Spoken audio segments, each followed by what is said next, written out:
So what was walk us through scaling from 0 to 2 million in 15 Yeah. months? So check this out. I'm going to cover it really quick, and then you ask questions, Brett, to clarify. You know your listeners best. You need three things to buy a house. You need money. You need to qualify for a loan, and you need sometimes to, well, we'll just say you need somebody to live in that house if you want to get the house for 5% down or lower. Otherwise, you're going to pay 20 to 25% down for a loan. This is a huge benefit of America, by the way, is us Americans don't realize how good we have it. We have a 30-year fixed mortgage, and it's phenomenal. But if you think about these three things, and they're real specific to co-living, is just put yourself in one of these three shoes, three pairs of shoes. Is one, you might have $30,000 cash, and that's pretty much what it costs all around, all the cash you need.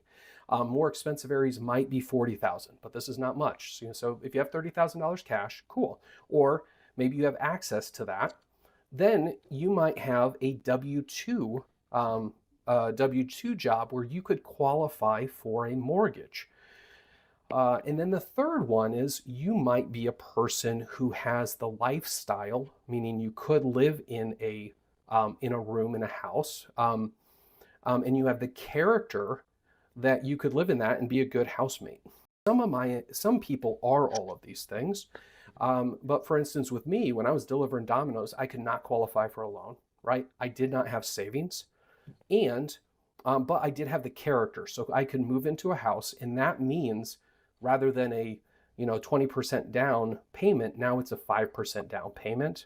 So just to say, if you know somebody, like say you can't move in the house, but you know somebody, maybe it's a niece, nephew, neighbor, employee, something like this, they got great character and they would love free rent for 12 months. They just saved themselves $11,000. If you know somebody else that they've got a job and they don't need to bring any cash, but if they simply qualify for the loan, then they're going to make themselves $6,000, a $6,000 raise. So, and then of course, there's the people who have money, and that might be you. And if it's not you, just so you know, when you have money, that's just as difficult as not having money because you have to know what to do with it.